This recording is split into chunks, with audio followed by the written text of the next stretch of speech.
Speaking at the Phoenix Fan Fusion event, Giancarlo Esposito claims that MCU fans won't be able to predict his upcoming mystery role. To add further fuel to the flames of speculation, Esposito has also said that he will be getting his own TV series to further explore the character. Stick around to find out who he might be playing and how Esposito might just be the savior that the MCU needs. I'm Brennan Sem for the New Wave Nerds. Subscribe down below for more nerd content and commentary. Now let's read the news. Giancarlo Esposito has claimed fans will never be able to guess his mystery MCU role, but there will be a series with this character in the future. As reported by Cinema Blend, Esposito recently attended Phoenix Fan Fusion, where he dropped a few more hints about his MCU debut. The actor, known for playing villains such as Gustavo Fring and Moff Gideon, revealed his Marvel character will get a fair bit of screen time as he will eventually appear in his own TV show.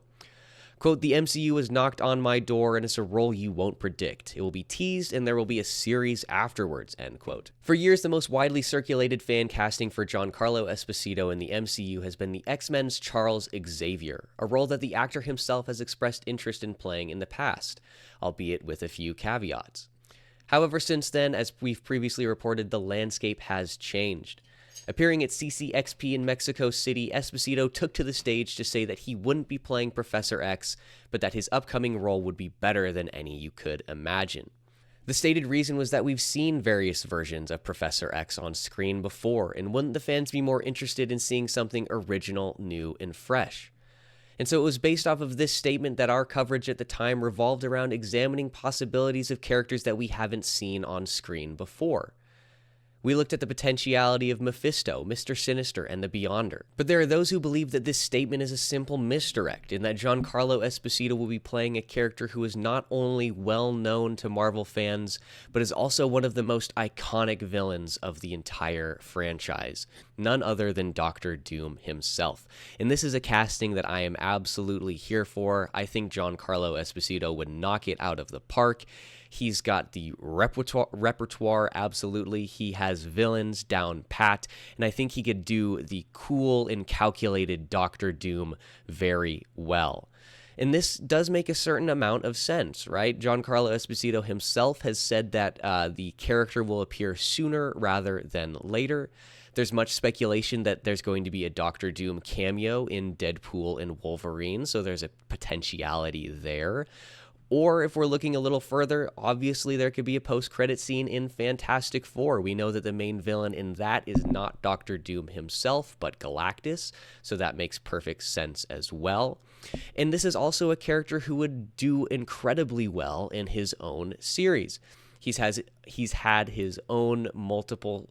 He's had multiple standalone comics as well, notably here The Book of Doom, written by Ed Brubaker. Of course, you had to bring Ed Brubaker in. Can't talk about comics without bringing him up, one of my favorite authors of all time.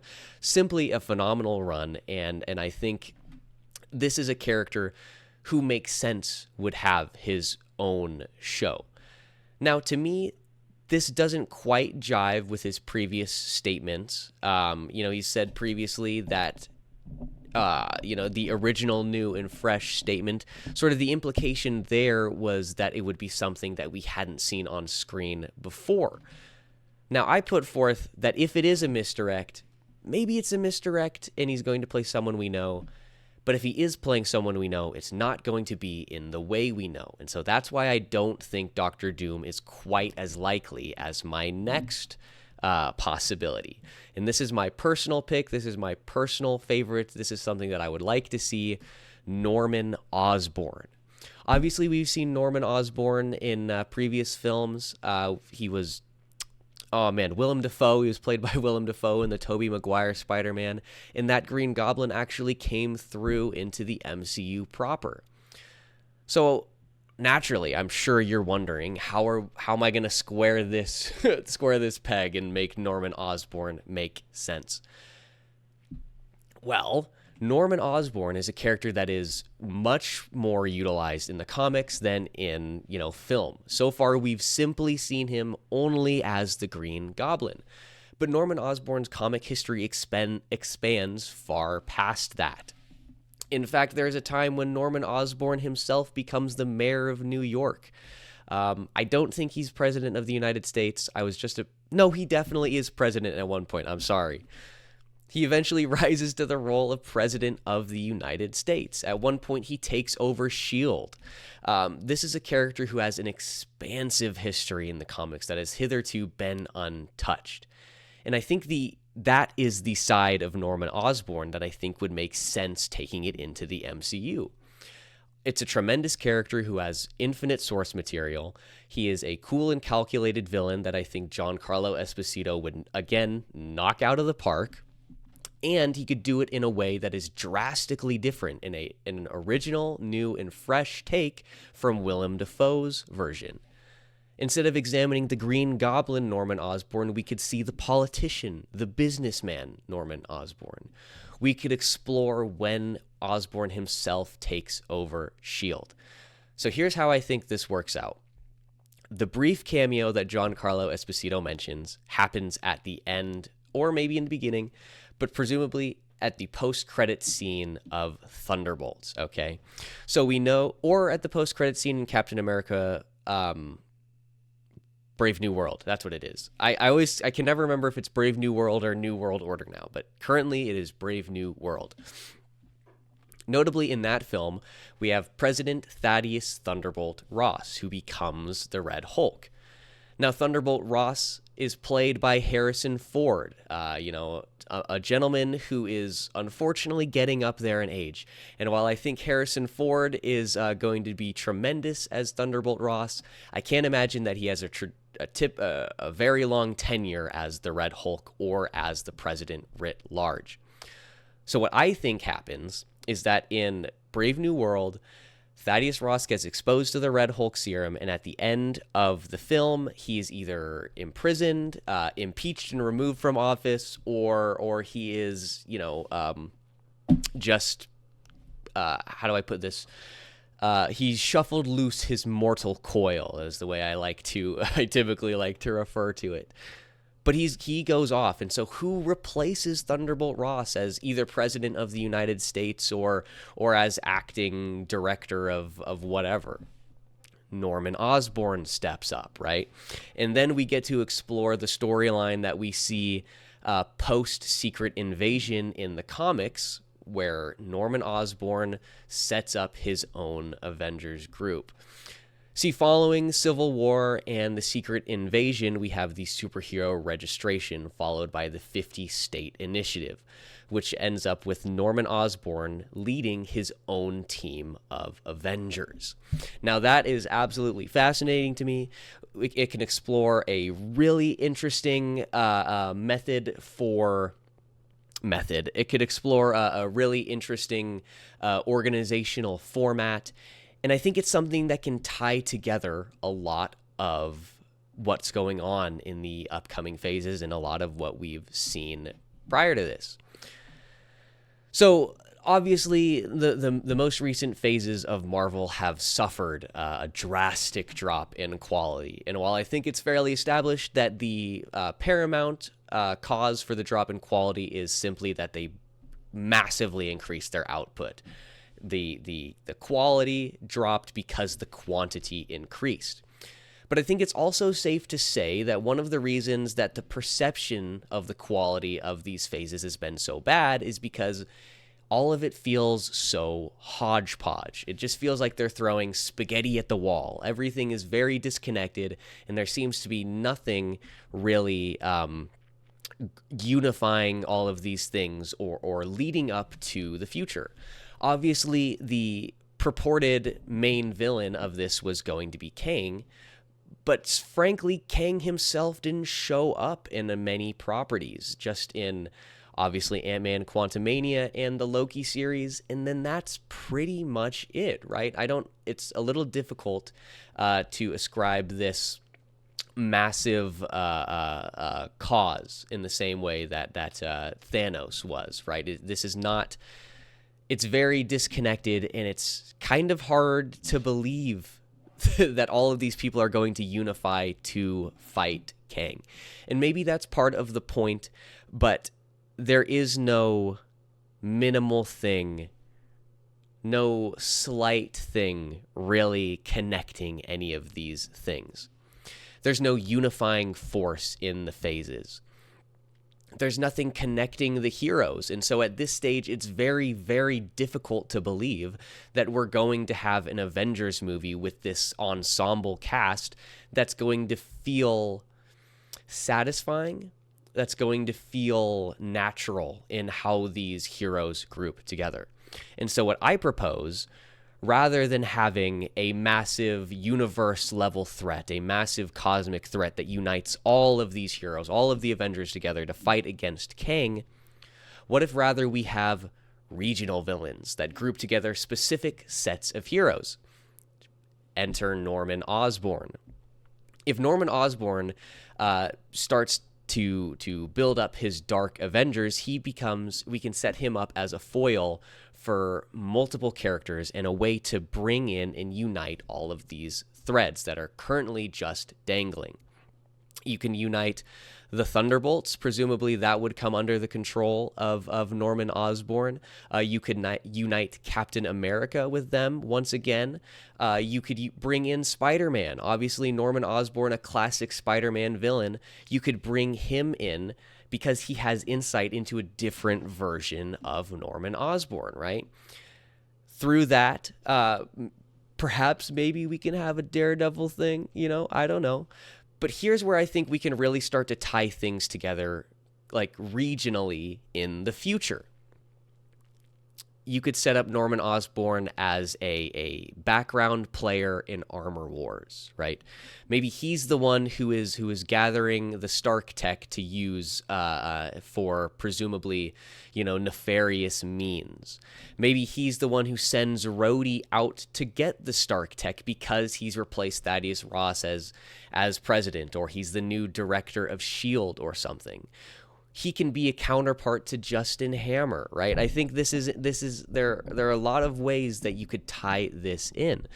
As another way, Norman Osborn sets up his 50 state initiative. That's how Riri Williams Ironheart gets brought into the fold. She gets recruited by Osborn to be on one of these teams.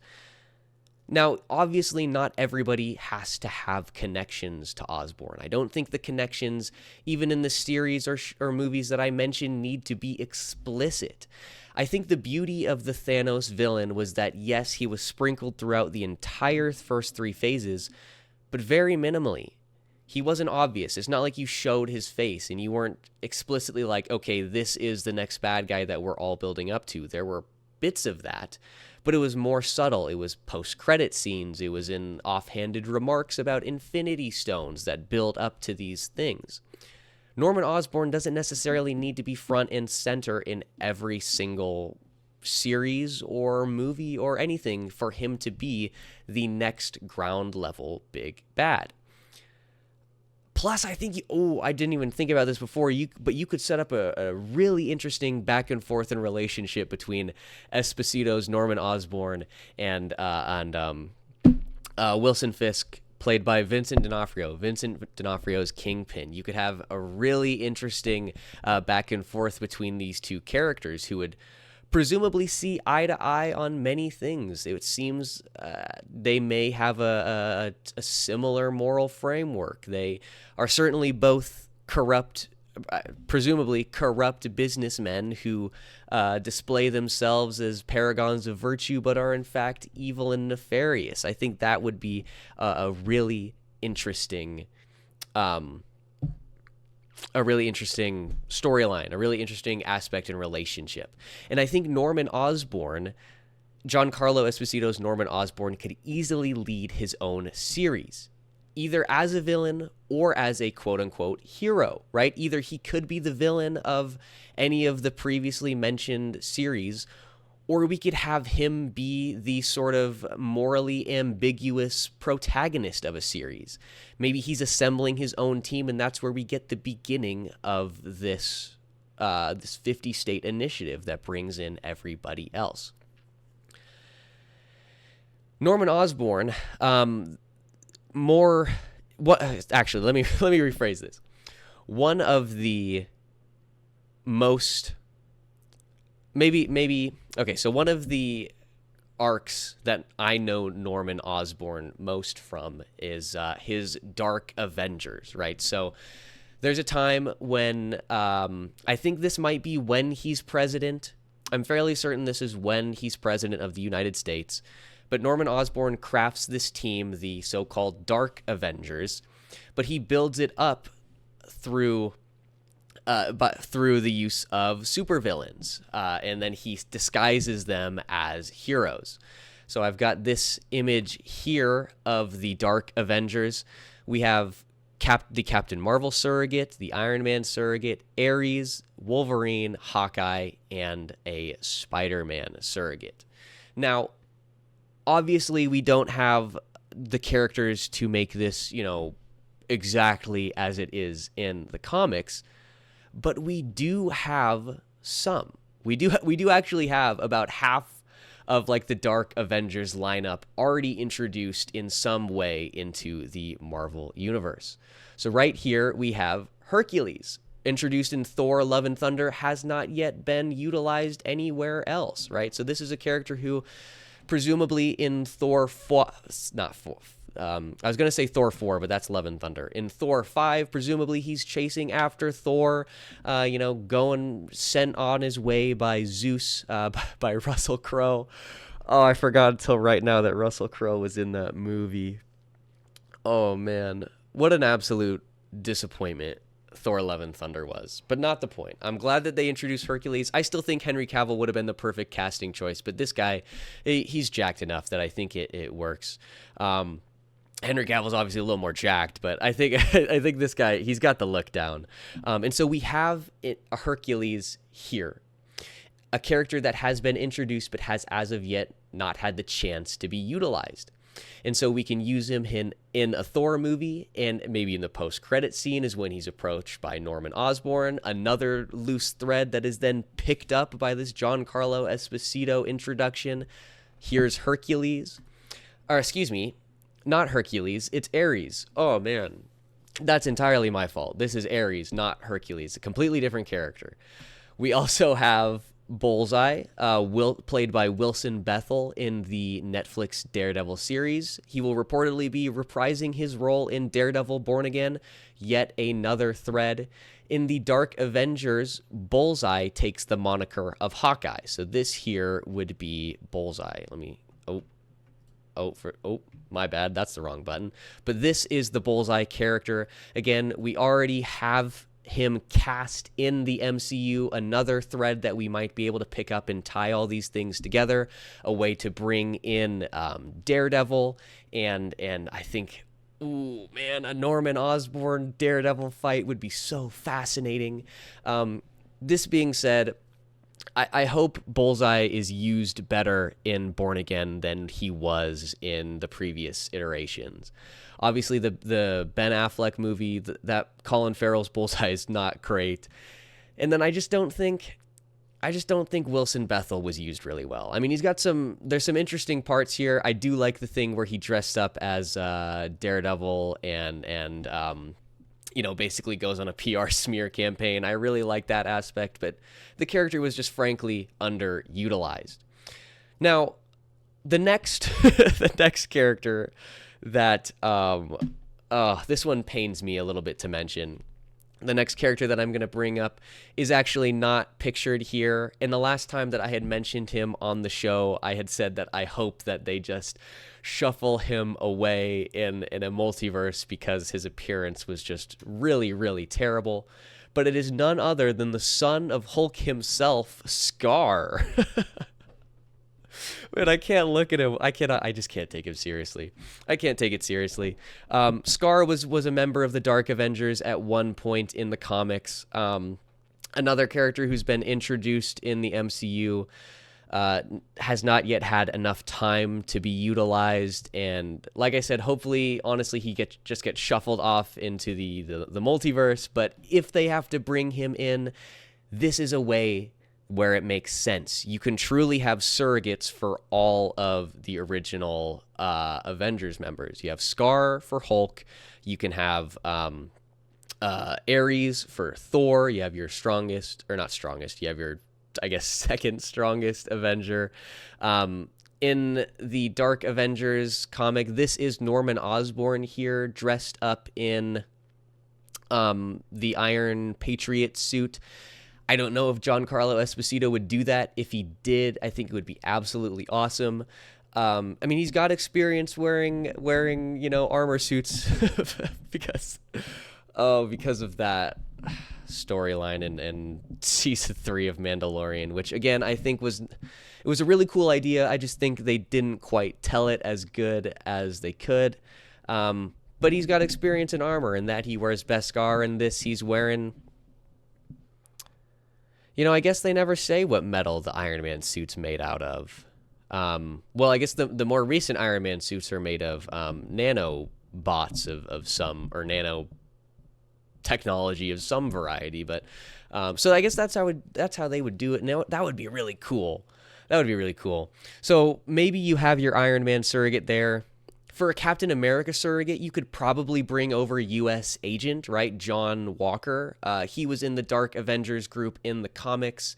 And if we're going from the standpoint that Norman Osborn takes over, leadership of either S.H.I.E.L.D. or all of the United States, presumably the Thunderbolts comes under his ownership as well. And he could just be like, hey, you're part of this group. Or maybe they would just keep the name Thunderbolts. I mean, there's a potential there too. I don't know if I would like that. I mean, it makes sense. It just makes sense. That's the only way I think it really makes sense from a movie standpoint. In the comics, you can do a lot more stuff and make it a lot more weird and all this. But in the movies, it's a little bit different. In this image of the Dark Avengers, we also obviously have a Captain Marvel surrogate. I believe this character's name is Novar, I believe, Nohvarr. The Wolverine surrogate is performed by Dakin, a character I must admit I am not familiar with what this character really is in the comics. I know that he's had a few of his own solo runs in the past. I read one thing where I think it's a son of Wolverine, but I take that with a grain of salt. I'm not sure about that at all. And now I can't remember who the symbiote is in this. But I think you can feasibly set up a really well-done team. If you need to pull over a Black Widow surrogate, you've obviously got Yelena from the Thunderbolts. I mean, and she's clearly a little bit morally ambiguous herself. Presumably, she might not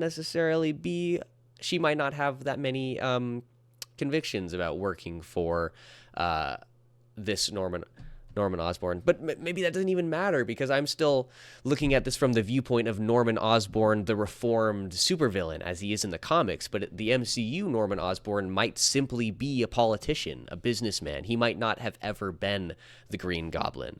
And in fact, I think that actually makes it a little better. I know that there are a lot of people who say that Tom Holland's Spider-Man has to fight an MCU Green Goblin. I don't agree with that really at all.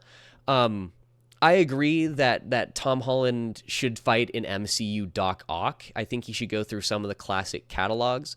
But I don't see any real reason in him fighting a different version of Green Goblin. He's already fought a Green Goblin. Willem Dafoe is really the main antagonist of is it No Way Home? Yes. Yeah, because Far From Home is when they go to Europe. No Way Home. Obviously, there are multiple villains and there's a big fight with all of them, but Willem Dafoe is certainly the main antagonist of that film. And so I don't think we necessarily need to see another Green Goblin in the MCU. And so it's because of that I'm okay with Norman Osborn being relegated to businessman, politician, Iron Patriot status. I mean, that's something that I think it's a way to introduce the character in a way that is original and fresh, in keeping with the statement from Giancarlo Esposito, and it's something that can hopefully revitalize the MCU and bring together some of these strands that, like I said, have just been, left loose.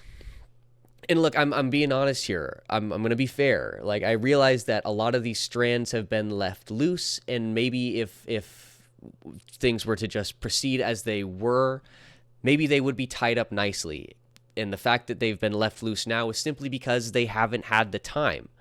They've gone the Rebel Moon route with this phase, right? They wanted to start everything at the same time and build them all up at the same time, rather than the format of the original, or the first three phases, where, you know, phase one, we're just going to do these three movies and then Avengers. And then phase two, we're still pretty much going to do just these movies, but we'll introduce a few other characters now that we've got you involved, right?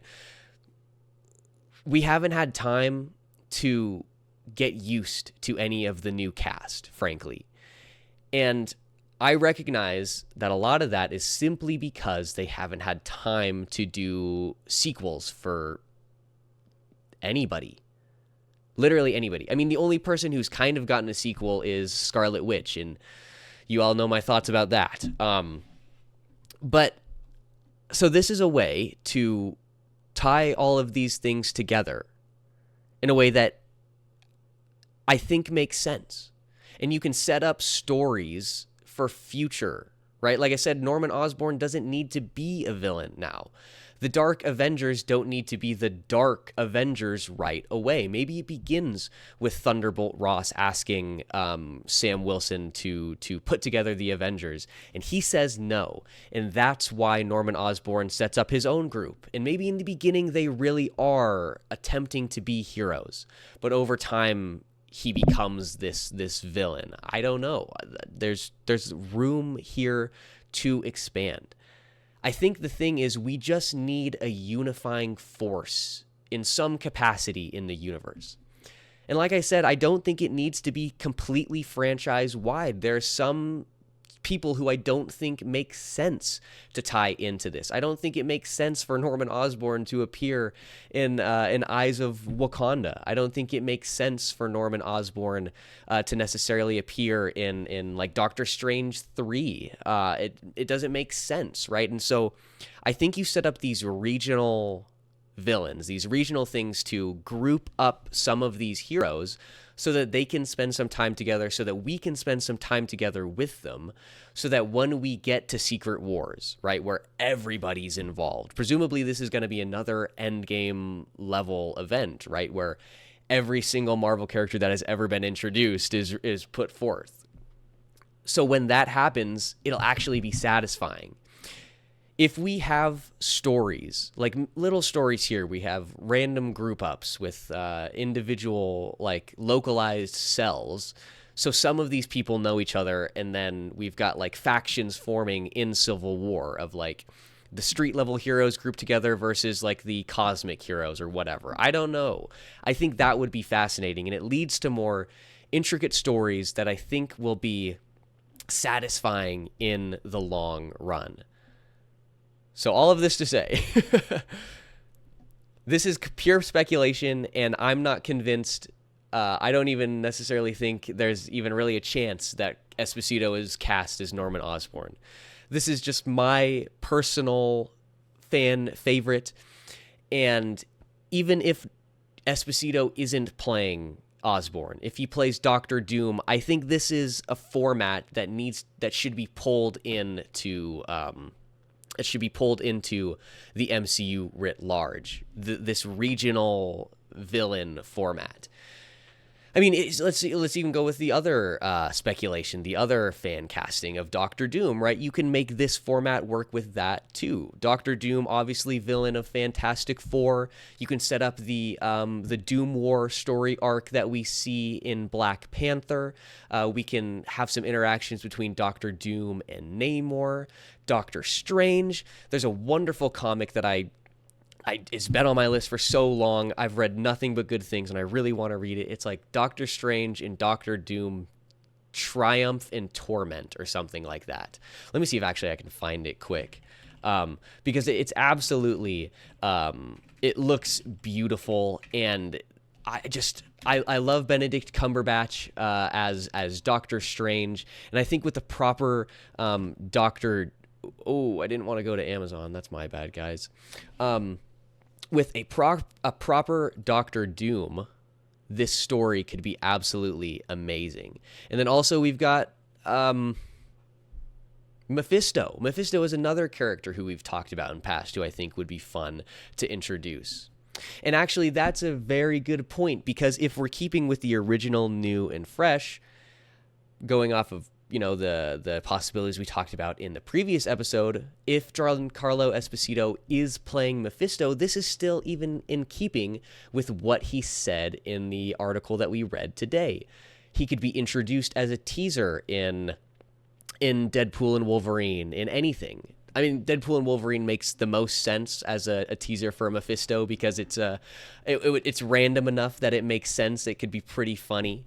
And then he gets his own series where he is the lead villain as a foil to both Doctor Strange and Doctor Doom. So there's plenty of possibilities. Sorry, that's not where I'm going with this. The regional villain. As it stands for Doctor Doom, right? This could be a character who, actually, that's another good casting for another reason Giancarlo Esposito could be cast as Doctor Doom himself. He gets teased in Deadpool and Wolverine or in Fantastic Four. I don't know why that went over my head. And then the series where he gets to explore his character is this Triumph and Torment with Benedict Cumberbatch. I think that would be fascinating as well. But this regional villain thing, I really want to harp on this, because I think this is what could help save the MCU. If you could have these things that tie all of these things together so there's some connectivity, but it's not all massively interconnected, right? Because as we've seen from our previous reporting, they want to move away from the idea that you have to watch every single thing to view the next movie or series or whatever. And so the regional villain format, I think, is a way to, it's a halfway ground. You can still have an interconnected nature, but then you can have it still set up that you don't have to watch every single thing to lead up to Doctor Doom, right? Or to lead up to Norman Osborn. You just have to watch X, Y, or Z, or all of these things which are ultimately interconnected, but in an indirect way, so that you don't have to watch them together, but they all ultimately lead to a dark Avengers movie or series where Norman Osborn is the villain, or whatever, take your pick. It's absolutely fascinating. I think this is a really interesting way for them to sort of bring some of the comic nature of this, because a big part of the comics is these team ups, right? Is these, Captain America and the Falcon, is Daredevil and Spider-Man, is Wolverine and Bucky Barnes Captain America. It's these heroes who randomly group up to fight a common foe. That is a cornerstone of the comic medium, and I think bringing that into the film would be really fun. Into the film franchise would be absolutely really fun. Also, now that I'm thinking about it, I think a very long time ago, like I want to say 2018 maybe, there was a story that Marvel had penned a script based off of the Dark Avengers. And I think the article had said at the time that there was nothing necessarily special about that said that they pen a lot of potential scripts and then pick from the bunch or whatever, and so not to look into it. But that does mean that there is already some hints. There's already some feelings about this. There's already some inklings of this at Marvel Studios that maybe make this fan casting possible of Norman Osborn. Man, I don't know. Let me know down below what you guys think. Who do you think Giancarlo Esposito is playing? And what do you think about this sort of, I guess there's probably already a better name for it, but at the very least, it needs to be something catchier than this sort of regional villain format. But what do you think of that idea of having like one villain that, rather than connecting the entire phase Thanos style, maybe it's a villain who just connects Doctor Strange and Doctor Doom with I don't know, that was a bad example, but maybe it's just a villain that connects Daredevil and Deadpool, Daredevil and Deadpool. Oh man, I'm stumbling over all my words. I meant Daredevil and Spider-Man. Or you know, a grouping of all of the ground level heroes or all the cosmic level heroes. I think this is a way to sort of, I think it's a nice middle ground. But let me know what you think. Does this not make any sense? Is this a cool idea in theory, but it wouldn't make sense actually in practice? I don't know. This is it might not actually be feasible. You know, when you put forth, it might not actually be feasible to do this given the film and television media. I don't know. Let me know what you guys think, and we will be back here tomorrow with another news story, and I will see you guys then.